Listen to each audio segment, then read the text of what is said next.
at least, try and fill It's the live. air. What's that? We're live. Oh, we're live. Excellent. Okay. Well, a little bit of behind the curtain here, guys. We are running out of space on the podcast hosting site. So while we're doing the podcast, I need to go clear a little space. But nonetheless, we'll kick things off and let my two more than capable co hosts kind of carry the day. We are in the midst of free agency. Last week was the calm before the storm, and now we are in the midst of the storm. I think as of right now, 282 auctions have been won, with I think somewhere in the 60 to 70 active auctions at the moment. So plenty of players still out there to get. Plenty of teams have really staked their claim as to what they want to be. And hell, even Saints has 38 players now. So they got that going for them, which is nice. That is.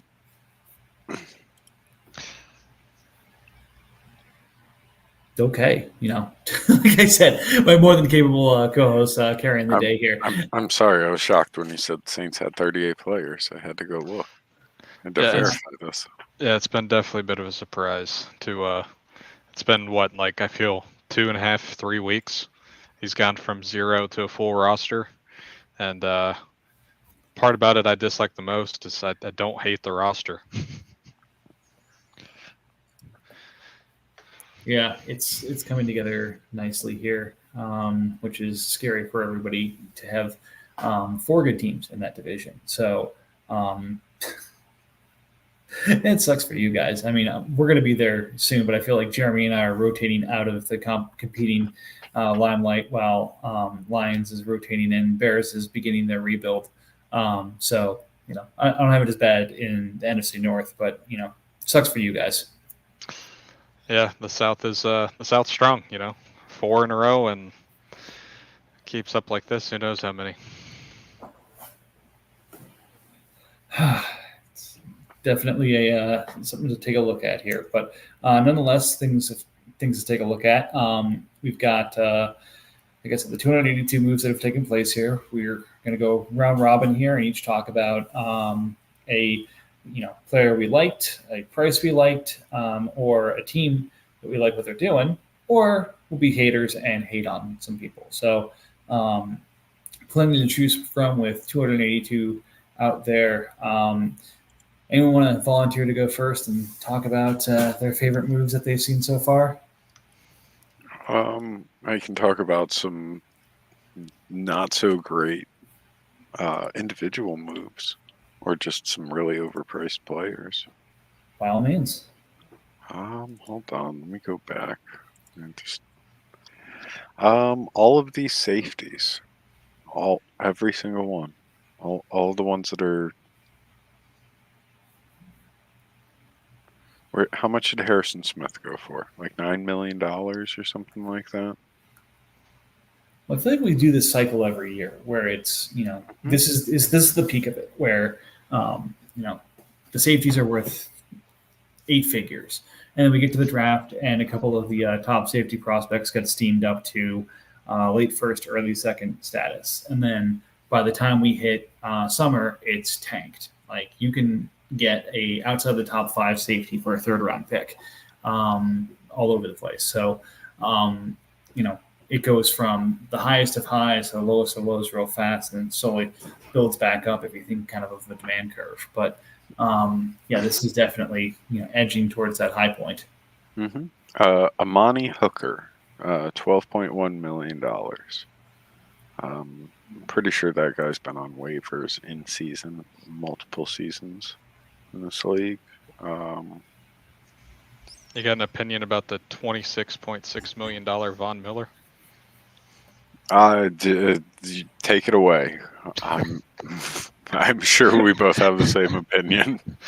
Yeah, I picked him up for 3rd. He scored 5 points last year. I understand sometimes it takes a year to come back, and I know the Bills lost a lot of guys, but he essentially renegotiated his contract down to nothing, and then we give him 26.6 in years. Kind of just is nutty. He's getting paid more, I think, in this league than he might honestly make the rest of his career if he doesn't have a massive bounce back year. So. Yep. I'm going to jump in on a theme that I got to give Goose full credit for that he had mentioned in a lot of his and before rollover trade conversations. Um, really trying to move guys who could be franchise tagged in the 2023 year and be gotten for that franchise price versus what was going to be free agency. So I had Nate Landman, for example, last year. Someone could have gotten him and franchised him. I franchised Spillane for $16 million. Landman went for double that. So hey, maybe a third or fourth round pick to save, $20 million, not such a bad thing. Again, linebacker, not exactly a premium position, not the best example, but you look at, say, Jaleel McLaughlin, Jake Browning. Well, Browning, I guess, went for 6.5, so not so much of it. Sam Darnold. Who else? I mentioned McLaughlin. There are a couple of these guys that have gone for 20 plus that, if you just Juwan Johnson. Yeah, trade for him last year and use a franchise tag on him. Worst case scenario, you get him for a good 5 or 6 million less than you do in free agency, especially with contract values being what they are. So full credit for the first time I saw that going on Trade Bait was Goose, which is always fun to say, but nonetheless, I'll say that's definitely a trend I'm seeing so far. Yeah, definitely at safety and corner because I tagged Deron Bland, and he's got a $4 million contract, and he was cornerback 1. And a lot of guys who weren't cornerback 1 or near cornerback 1 got double his money. Right. And I feel like kind of staying with that theme, like out the gate, everybody was like, oh, I got to get my safeties. I've got to get my corners. Like, those are things I've got to get this year. They overspent on safeties, which we talked about, but then corner, like out the gate, we had a couple of people who I don't think got franchise tagged, but, were taken care of, trying to get them with a premium at a cheaper price this year. But then you come out and see Jaire Alexander for $8 million. You see Kenny Moore for $10 million. You see Lenoir for $9 million. You see Jalen Johnson for just under $9 million. This is unheard of last year, and there's still corners who scored decent points available. So the move to true position as well as the move to an additional starting corner is going to be the real interesting thing to see which free agent strategy really paid dividends. Yeah, it honestly is going to push some draft value to him too, to where, I feel like usually we see the first corner near the mid to late third. We might start seeing that go a little bit earlier, just for the factor of, if you draft one, you can save yourself $6 or $7 million for 4 years. Right. Before it was you can get them cheap anyway, but if you draft them now, you get them cheaper because the good ones are extra pricey. But again, with corner, there's still depth. So, it's going to be a fun mess around. All right, RJ, we've been dominating the airtime. What's your next thought? Not a specific team, but more people buying specific positions. The second wave of defensive linemen that have been going. Really like a lot of the purchases and the purchase prices. Let's see, Quentin Jefferson at $6 million is probably the most expensive of like those good buys. Poona Ford at $4 million. There's like a handful of these. I don't know if they were just, I don't want to say overlooked, but like people are buying good players that are going to give you somewhere between, 60 and 100 points, relevant rotation players that they're buying for fantastic prices.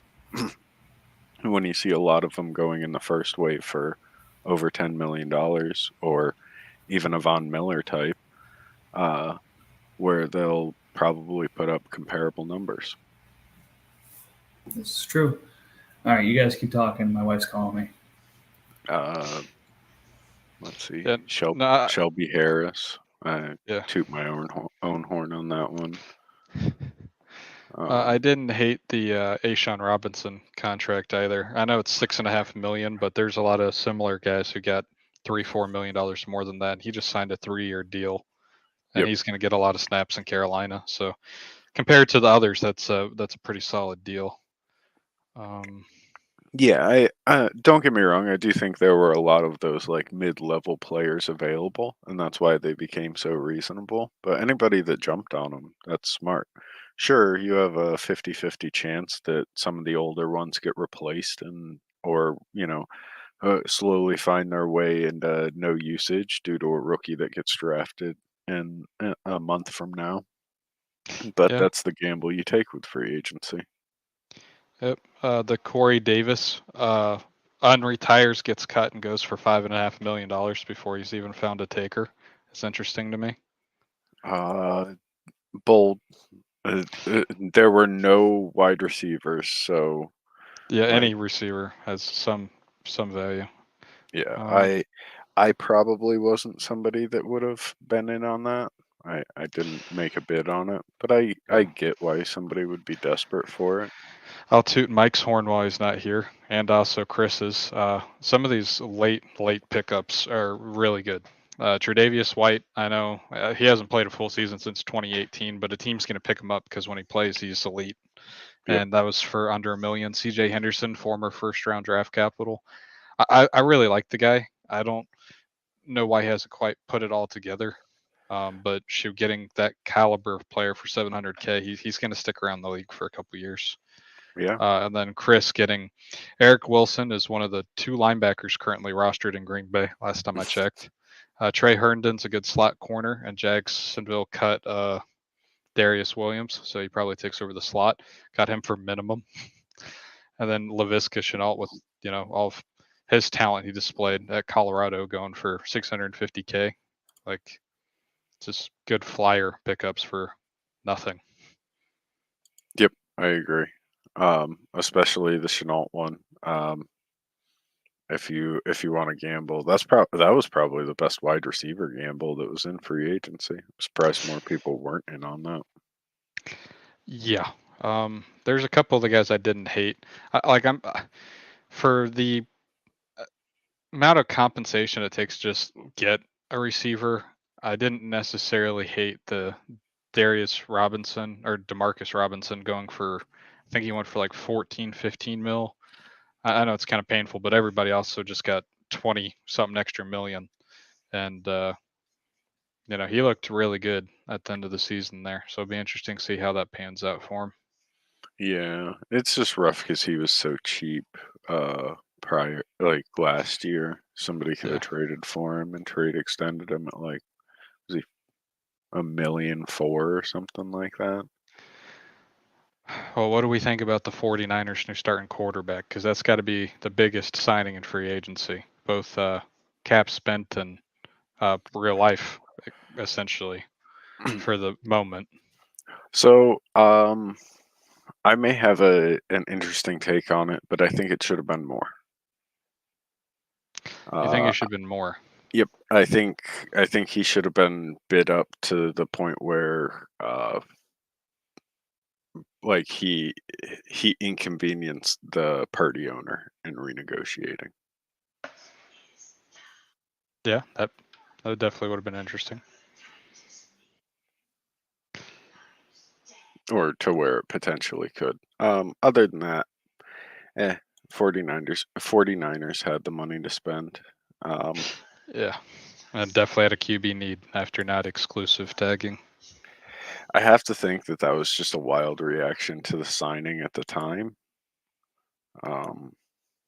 Yeah, since then, we had the trade to 23 and all the speculation with that. Right. So he might be very happy he never made that more than a 1-year deal. Oh, is it a 1-year deal? Yes, he only did 1 year. Good choice on that one. But yeah, I would have liked to have seen it go for more, just to make other people's spendings a little bit different.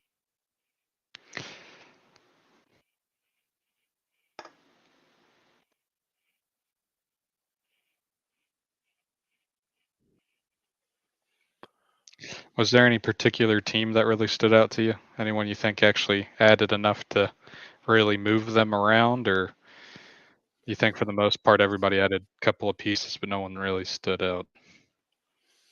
I haven't looked at it team by team like that. I'm going through it now and I'm just seeing runs on stuff. I like a lot of stuff that Colts picked up. There's a run of Jag stuff that I like. The Jonathan Owens, Carlton Davis, Maurice Hurst. I don't know if that was his only action. But I'm kind of starting to like Jag's team. Just how it's coming together. I think we always say this, but activity, how active he is going to be the biggest thing because he still needs to get linebackers. And there were like 1 million decent linebackers available. Yeah. There's definitely a lot of cap, though, that went to those guys. And he does have that Mahomes contract. So there's just depends what level of linebacker. I like some of the stuff that Saints picked up. I like the 2 defensive tackles. Yeah, I was surprised Samaje Perine only went for $10 million because I'm fairly certain his contract is pretty guaranteed in Denver. It is for this year. Yeah. And I do think they're going to be good.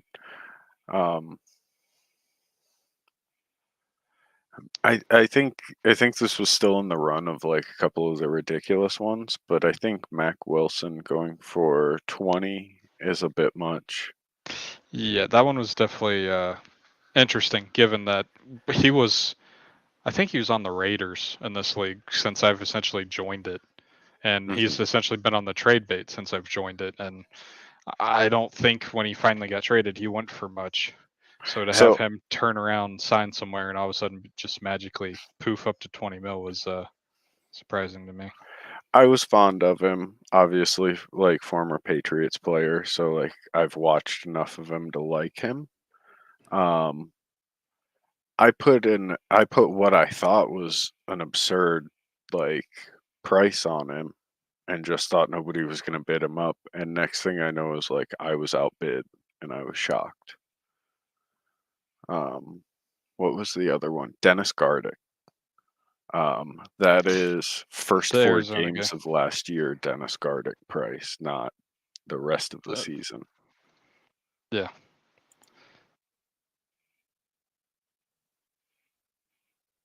Definitely put up some crazy numbers for those first couple of games.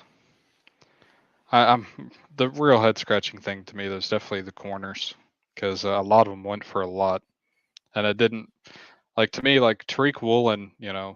Last year didn't have his best season, had some tackling problems, got pulled off a couple of times, but that rookie year and how much he produced, I'm a little surprised he only went for 7 compared to some of these other guys going for 8, 9, 10, 11 million. Mm-hmm. More so just because of his age compared to the majority of the group. He's just one of the younger guys. I fell trapped to one of those. I bought Kendall Fuller at like $8 million. Yeah, but he's like a high performing corner. Right. That was my thought process. Yeah. There was a lot of non-high performing corners still going for like the market price of $7 million.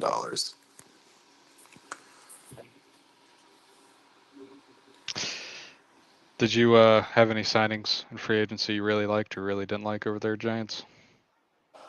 I didn't love the like 20 plus mil linebackers and then having all of them be given 2-year deals. You only get one renegotiation. So one I can understand, but more than that, I didn't love that. I think like Colts did. Colts had 2 of them. There's another 1 or 2. Any that I really loved, I think the Drew Lock contract could honestly be interesting if I think that went to Cowboys. If the Giants don't draft a quarterback, it is possible that Drew Lock is starting games next year. And so that was like a $4 million QB, not horrible. Apparently, they told him he could be competing for the starter role, at least when they were trying to sign him. So um, I don't know if they like pulled their rug out from under him or what, but Yeah, no, that one will be interesting because that's what Snyder said, the GM for the Seahawks. He said that they tried to keep him, but that they gave him essentially sold him on the idea to be able to compete, to be able to be the starter. So yeah, I mean they did interesting. like reiterate like at his press conference. It was conveyed to me that Daniel Jones is the starter, which was like very awkward. But the thing with the DJ contract is he's got an injury clause, so if he gets hurt next year, then the following year becomes fully guaranteed. So like there's a world where they don't Just want to bench play him. DJ, Yep. and they just bench him. Yeah, No, it would definitely be interesting if he goes out there. I don't think they can bench him prior to week 1, like because they had the whole hoorah with Daniel Jones, where it's like, oh well, he hasn't really had much help, this, that, and the other, and they give him help for the first year, and they bring in Dayball, and everything goes from there. he still doesn't have help. Yeah, he still doesn't. But the thing is now he's getting paid the money. The expectations are there regardless if he has the help or not. Yeah, I mean even fairly or if not. we added a Neighbors or a Rome at 6, like he's the only like plus. I mean, like I like Hyatt and Wandell Robinson as like receivers 2 and 3. Like they're not, they're pieces, but they're not difference makers. Like I don't know. I don't think like I think the offense is going to be pretty meh. Like the O line's better, that's good, but yeah, we'll see. I don't know. That was really long winded about Drew Lock, a backup quarterback going for $4 million, but that was a signing that has potential. Well, I like that I got Taysom Hill. 11 mil is expensive, but it's like free quarterback points since he's a quarterback. Yeah, I was definitely interested when you picked him up. It's fun from a real life perspective, though, with Locke. I think you kind of touched on a really fun theme is awkward situations for quarterbacks. It seems like some people have clarified that they're taking a quarterback in this draft. Some people have doubled down behind, hey, this is our guy, but this is our backup plan. But there are 4 or 5 situations that could get really awkward really fast. Like Pittsburgh's the obvious one with Russ and Fields. You mentioned the Giants. I think there's competition in Oakland. Not Oakland, I mean Vegas. And if things could get awkward there, but I mean people, I guess, are probably expecting them just not to be great. So we have no idea what Denver's doing, like literally. Right. we just know they need to get a quarterback. Like apparently Darnold's been told he's going to start. Even if they take a quarterback, that was part of what they sold him on. So now if they sell the farm to 3 and take Drake May, it's okay. Were we telling the truth? Were we just bullshitting you? Like, what's the plan here? And just imagine if they actually don't move up. Yeah. If they say afterwards, hey, we tried to move up, we couldn't, so we just stuck at what is it, 11 and 22, and 23, yeah, and took those guys. I think everyone would be kind of like, what? We're really going in next year with Justin Jefferson in a contract year, and we're bringing in Sam Darnold. What the hell are we doing, guys? Yeah. But I got to assume they get the JJ contract done before the draft, because that's like an important, I think, variable for like how much they need to sell the farm. Yeah, no, the whole wide receiver market right now is just really interesting because you have Higgins who wants to get traded and paid. You have Jamar who wants to get paid. You got Justin Jefferson who wants to get paid. You got CeeDee Lamb who wants to get paid. And I'm probably missing somebody here or there. But there's just so many guys who want to get paid. And then on top of that, you even in the pass rusher market, you might see something weird with Hutchinson if they want to try to get Hutch done before Parsons gets done. would make sense. Yeah. I mean, and that's one of the closet ones too. Like again, I am the Hooker owner, obviously. I fully expect Goff is going to get a long-term extension in Detroit. I can't believe it hasn't happened yet. Yep. And again, I asked the question as to why hasn't it happened yet. But again, I'm saying this, but at the same time, I'm thinking it's going to be Goff long-term in Detroit. But every day it goes on. Like if they go into the year with Goff not under a long-term contract, what happens here? Your Hooker prices go up. Yeah, the pricey hookers are the best ones. I mean, there's also the Dak contract. Similarly, like, I mean, they have to pay Dak, CD, and Parsons in the next 13 months. Well, the Dak thing's interesting because he has a lot of leverage on the Cowboys because this is his last year, and post this last year, he goes into a void year where he's going to cost us $40 million whether he suits up or not. So for Dallas, you would have thought priority one this offseason was, if they wanted to fully believe in Dak, would be to go ahead and extend Dak to open up some cap space to truly go all in Jerry. But it hasn't happened. So I wouldn't be surprised if Dak's the last of them to get paid in Dallas. I don't think he gets paid. I think they just want him to play out his contract and be done with it. I honestly agree, because that last year he peaked, and it was a lot higher than I ever thought it was going to be, but I don't see him reaching another height, and it wasn't good enough last year. Yeah, I mean, they could wait for one of the quarterbacks to maybe fall into the second or third round this year and just be like, we got Dak 2.0. Here we go. Sir, we have Mr. 18 starts and $50 million Trey Lance. What are you talking about? Oh yeah, that's right. Quarterback of the future's already on the roster, no doubt. Well, I mean, that's the thing. Like, he's not the same guy, but do you go kind of the Jordan Love approach there? Obviously, Love was longer in Green Bay, but it's next year we sign Trey to a 2-year, $30 million with like $20 million guaranteed, which I think was the contract that Love signed. And if things work, then you've got 2 years of cheap quarterback play at the back end of his rookie deal. If it doesn't work, you're out of it for $5 million next year. Yeah, as a Cowboys fan, I don't love it, but Trey is one of the biggest oddities around football, because between college and NFL, I think he's got like 22 starts. So we'll see. Maybe he lights it up in the preseason when we got the new preseason picket. Good for a fourth in 2 years. That's all we paid for him. I feel like I derailed folks, but I think in general, anyone who got a corner that's like somewhat productive, like a 100-point corner for less than like $5 million, probably took a W compared to the market rate. The safeties went crazy too.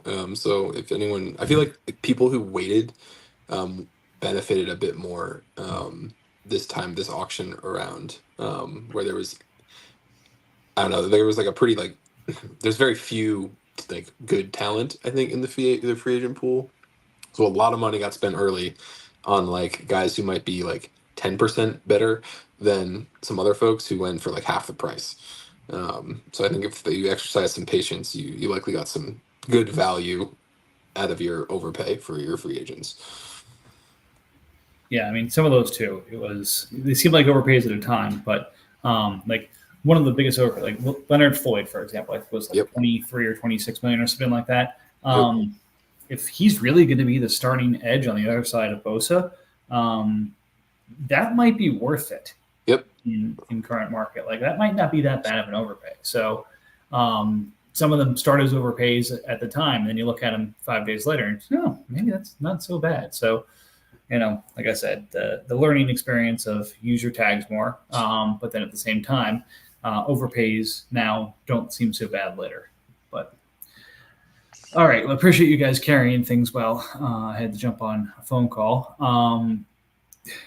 We had 29 trades since the last podcast. if I'm counting this right. I think Buckle up. I'm sorry, 28 trades. Dear God. Yeah, we'll go through the big ones. We won't try and read them all, but I think the last one was that we covered last time was me and Lions. So I think we start with the Giants Steelers trade. Am I right on that one, guys? I believe so. Yes. We got Steelers giving up on Cortland Sutton in the 517 for Rashid Shaheed and 324. Much cheaper contract. And Cortland, I believe, right? Yeah, half, essentially. Yeah. For basically a 2-round pick upgrade. Again, I feel like maybe Shaheed's in a better situation. I don't know. Both of those are tough spots to be, but Cortland's got a little bit more ownership of his role. I like Shaheed in the third, but whoever put 4 years on Rashid's contract like that. Ugh. Well, I did. I had to extend him, and then the plan was to renegotiate him. But now I don't have to do that because I shipped him away. Yeah, if he had like 3 years or 2 years on his deal, that would be like I would be in Rashid in the third camp all day. But I'd probably just rather have Cortland's contract. Yeah, I like the fact that Cortland's like actually a wide receiver one, especially with them shipping out Judy. And Shaheed is maybe wide receiver 2, like not guaranteed wide receiver 2 in New Orleans. Oh, the Saints are dying for weapons. I don't think Shaheed's really that good at all. It's just he gets to run a lot of routes and he's really fast because they don't have anyone else. Yeah. Well, you've already sold Cortland. We'll get to that in a little bit. I need to keep him now. Speaking of Saints, EJ Speed in the 122 for George Kittle. Pat's buying and then splitting up players as he tries to build his team out because he has moved, I think, most of his picks, if not all of his picks for next year. Again, the AFC East is going through some rebuilding, so he's probably got an easier road to the playoffs than most, but breaking down a very cheap tight end for I think he franchised EJ and then traded him to me and began kind of an odyssey for speed and then picking up a 122 in the process. Yeah, I like what Patriots gets back in this. Kittle's good, but I don't think the 122 is probably right around what he's worth. So to get EJ Speed out of it, I like this for Pats. I feel like it was a little light as the former Kittle owner. Like I always thought Kittle was like a 2 firsts kind of player. We know you did. Yeah, a few years ago when you had him, he definitely was. But now he's 30, right? Yeah. Yeah, but I mean, like Kelsey's 34. Like I mean, the tight ends you can play him. Whatever. I don't know. I think it was like a little light. I do like Speed as well. So like getting him back and like let's not discount the 40 chess here of franchising him, trading him, and then trading him back so you could trade extend him. Gotta love it. Then we have another Saints deal. Getting out of the Cole Holcomb contract for the 522. Looking career ending for Cole, so he may be retiring. So maybe a near-term hold for Bears cap, but nonetheless, it's off Saints cap for the price of the 522. And then 225 fourths for Devontae Parker. Anything you guys want to highlight on that one? Nope. Good. Ogbonia finally moves off the Chiefs to the Seahawks for the 320. Thank you, Seahawks, for getting him off the market, so we didn't have to get any more offers on him. Then the big one, Trevor Lawrence moving off the Cowboys for Mac Jones, Anthony Walker, the 117, and the Steelers 25 first. 117 and a future first for Lawrence. Maybe it's right. Maybe it's wrong. It felt a little light to me, but tis the age of the cheap quarterback. I agree with you completely. Yeah. I had a similar offer like this for Kyler, and I turned it down. I think Kyler and Trevor are kind of in that same range, like around the quarterback 10 in Dynasty. So I wouldn't have done it. I was definitely surprised on this one. I didn't see the Cowboys moving him in that kind of package. He's always been kind of down on Trevor, like even when he drafted him. So I think I'm not surprised that he moved off of him. I'm surprised he hasn't filled the void quite yet. But I agree. I think it was a little late. I don't think it's like awful, but I would have asked for, like, let me click on Steelers. Like, he doesn't have another first round pick, right? I would have gone for like Brian Robinson and I'll send back one of my expensive running backs or something. Yeah. Yeah. Just another piece on top of it. Like, it wasn't a robbery or anything like that. Especially because Lawrence is going to have to get paid soon. Yeah, this year. So And these contracts are going to be more expensive now, thanks Right. to our Lord and Savior. Yeah, he already put in the 5th year. I believe it's $43 million. Ugh. Yeah. So and then the extension is going to have to be on top of that. Yep. So I mean that's like part of my calculus with moving Josh Allen was like he was about to be 60+ million because he's due for a contract extension this year. Man, I might be playing a Vegas Golden Knights approach here with Purdy, getting people to have to bribe me to do my renegotiation for him to get his price down. You are doing great work, Mike. I appreciate you. You just don't do it right up until like 11:59. Set a price. If someone pays me a third, I'll do it right after the season's over. It's a fourth, I wait a week. If it's a fifth, I wait 2 weeks.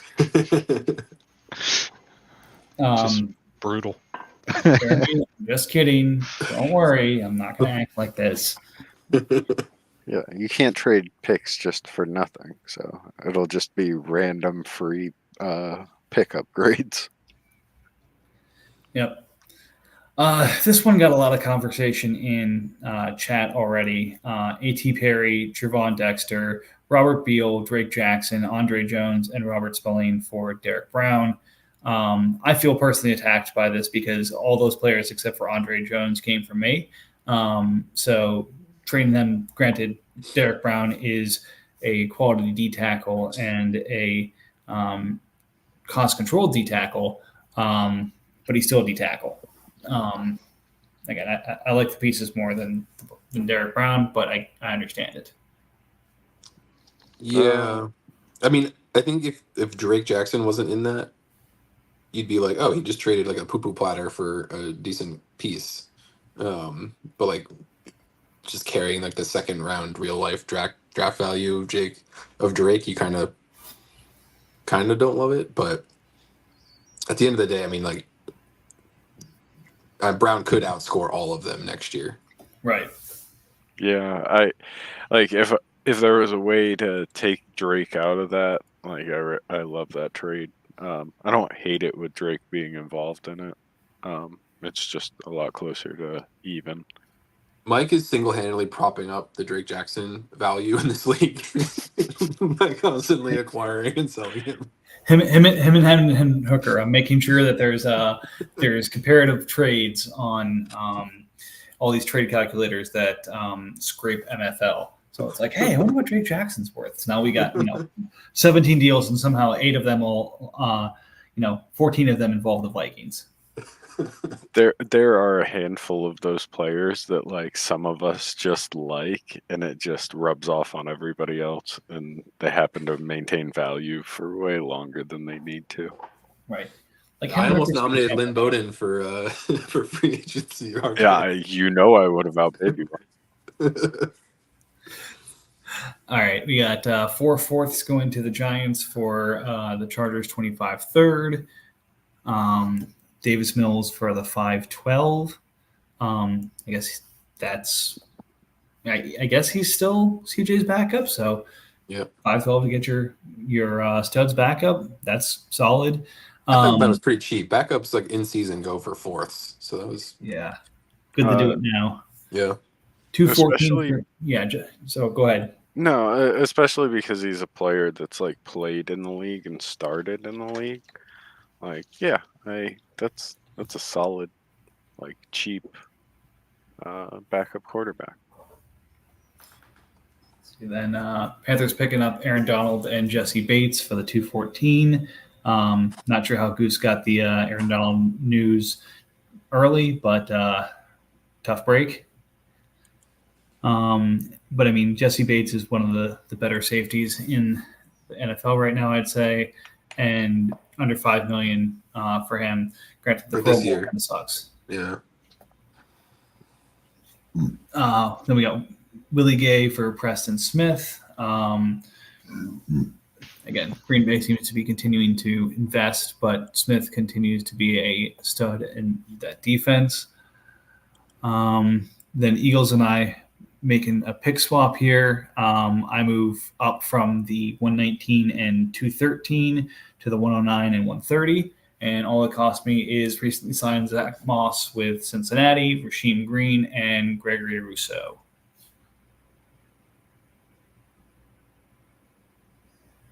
Yeah, And then, man. I'm I guess mad what- about the interest in Rousseau that this league seems to have.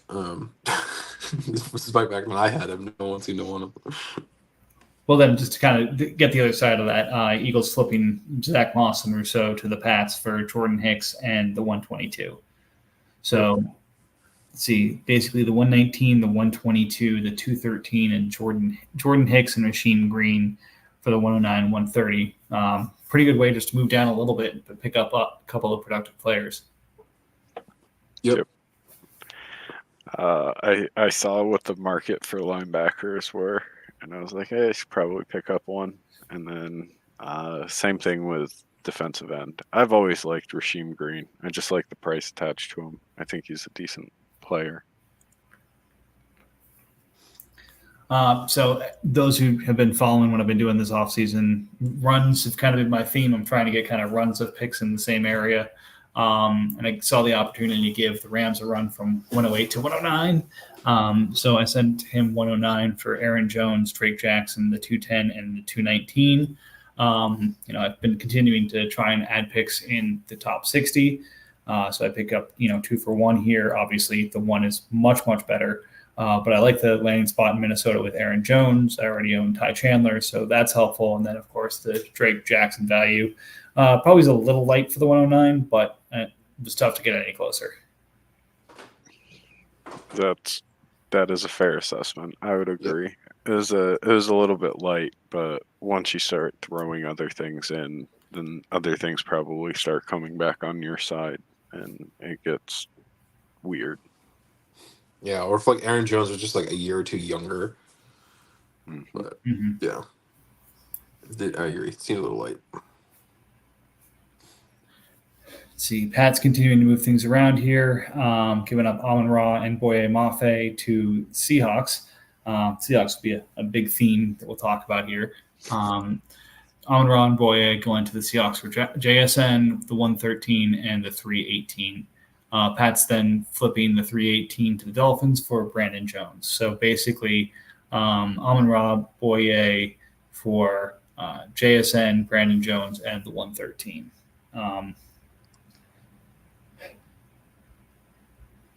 Yeah, I like this trade a lot more knowing what he does with the 113. do you? Yeah.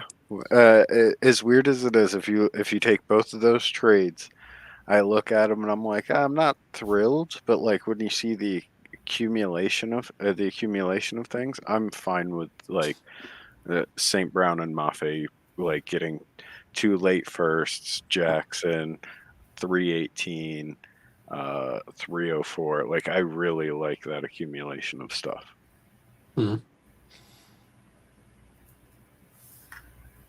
Yeah, I mean, I like JSN. I think if you're going to move one of the premier, top 5 or 10 dynasty receivers, you want to make sure you're getting someone else that's a tier or so, maybe 2 tiers below in return there. So I think it's a good long-term play, but I thought the value was a little light on Amon-Ra, just at least from the offers I've been getting for Amon-Ra, or having with Amon-Ra in them.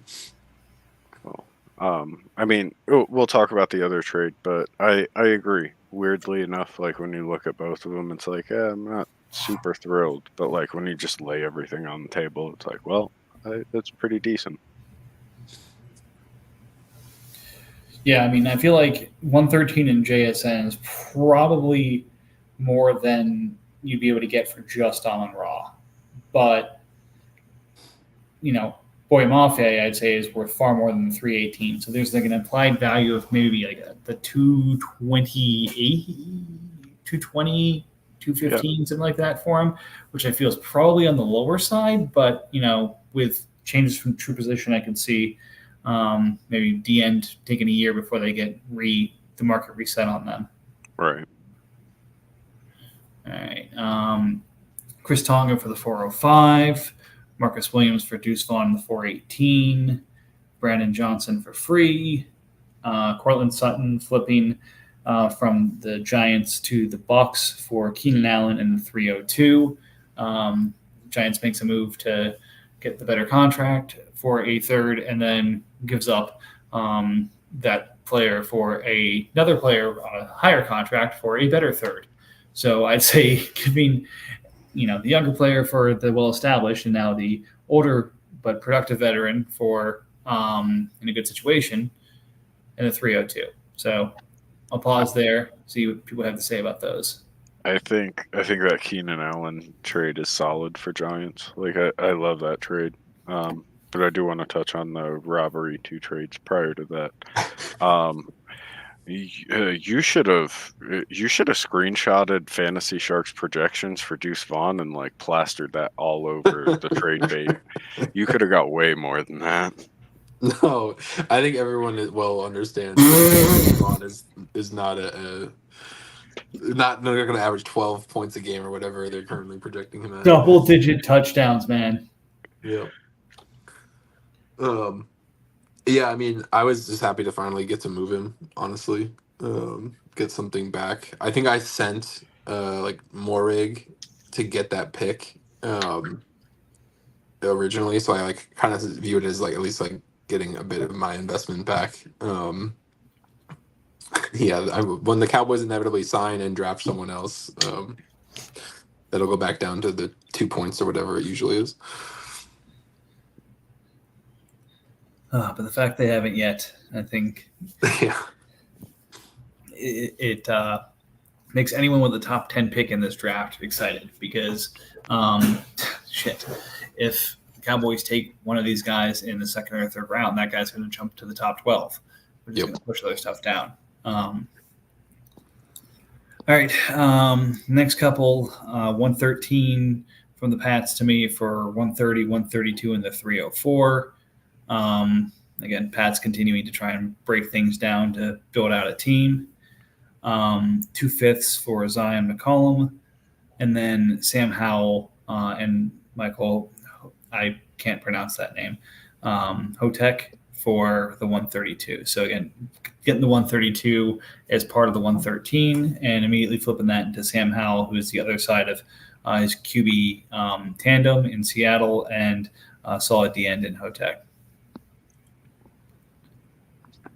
Yeah, I think it's like Hawked. I don't know, at least that's how I like pronounce it. But he's like 15 mil and like just on a tender contract. Like I don't know like if he's like a really long-term piece, but he's productive despite that. But yeah, we went back and forth on various iterations of Howell or Geno moving back and forth. And since Geno is the starter, he just had more leverage there. So did what I could to profit off of Howell. I don't hate it. Like if you're trading Howell, you probably want something like that.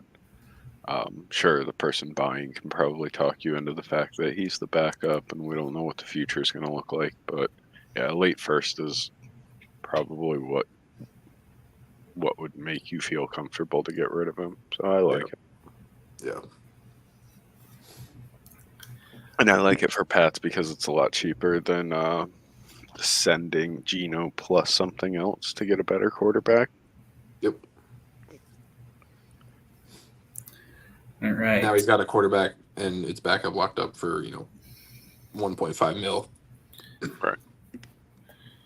And is, praying to every god that will listen that these guys don't take Penix in the later first round. That is true. Yes. It's funny how like those two were Bills starters, Bronco starters last year, and like that was the stack of cheap quarterbacks, like to have Howell and Geno, and now they're both in the same place. Yep. All right. We've got Dolphins continuing to shift capital to next year, picking up 308, 404, 430, and then a 3 and 2 4s from me for next year for the 220 and 230. I already talked about trying to get picks in that range, so no one should be surprised to see this. The thing that everyone should be surprised to see, and really is put Seahawks in the driver's seat of the NFC West. I think he was probably already there, but this really just, locked him into that pole position. Breece Hall in the 224 for Austin Eckler, Antonio Gibson, Najee Harris, A.J. Brown, and Devin White. He just picked up Amon-Ra for a developing but stuck JSN and not even his best pick. And then he moved his running back into a nice running back by committee and A.J. Brown. So now he has Amon-Ra and A.J. Brown and is starting to develop a defense. And I still think he has the 106. He does. Jet. I can't believe that the 106 wasn't in that deal, to be honest. Especially after like what Bill was asking for AJ. This trade like shocked me. Agreed. I think there's an argument for like AJ for Breece is like pretty equitable, and so then there's just like, how are you valuing the running backs and Devin White, and you got a second, late second back. So like, you could argue all four of those other pieces are like in the second somewhere each. So yeah, I feel like he took like 3-second loss of value. Now he got his second back in an upcoming trade. Like obviously he's trying to tank again. But I'm just wondering why. He made the Super Bowl last year. Yeah, I'm not a fan of this trade. Hats off to Seahawks for getting this, but yeah, I don't. There's Bill. Bill, defend yourself. Yeah. Explain yourself or defend yourself. Do something. What the heck? I don't know. Maybe he was in the waiting room for too long. We'll give him a minute to snap back into it or realize he's in the room. But just kind of to round out the next couple, Bill gets a second back for DeForest Buckner. Dolphins takes a 318 and turns it into 432 and a third from the Cardinals next year. And the Giants pick up the 207 and 214 for Gabe Davis in the 302. So,